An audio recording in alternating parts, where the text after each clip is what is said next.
సిద్ధాంతాలు ఎందుకు విఫలమవుతున్నాయంటే ప్రతి సిద్ధాంతాన్ని మనం మడ్డి చేసేసాం, మతం చేసేసాం. ఆచారానికి మూలం ఏమిటి అని కనిపెట్టడం మానేసాం. ముగ్గేయడానికి మూలం ఏమిటి? సూక్ష్మజీవులకు ఆహారం. అది మానేసాం మనం. సూక్ష్మజీవులకు ఆహారం అని ఎందుకన్నారు? ముగ్గు కర్ర అని ఉండేది పూర్వం. దానికి ఒక చిన్నులతో ఒక డిజైన్ ఉండేది. దాంట్లో బియ్యపు పిండి 3 పాళ్ళు ఉంటుంది, ముగ్గు గొల్ల 1 పాలే ఉంటుంది. 75% అది, 25% ఇది.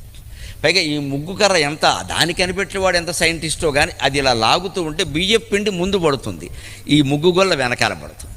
ఏమి ఆలోచన, ఏమి భూతదయ, ఏమి భారత జాతి. ఆడవాళ్ళు చేసుంటారు ఈ పని. ఆ మహిళామణికి నమస్కారం ఆవిడెవరైనా.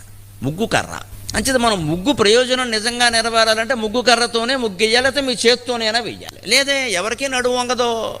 దానికి డిజైన్లు కనిపెట్టాం. శుభ్రంగా షీట్, ప్లాస్టిక్ షీట్ ఇంటి ముందు పెట్టే, గొడవ లేదు, ఇంక శాశ్వతంగా ఉంటుంది. అయిపోయింది. ప్లాస్టిక్ కొన్న చోటకు లక్ష్మీదేవి ఎందుకు వస్తుంటే దరిద్ర దేవత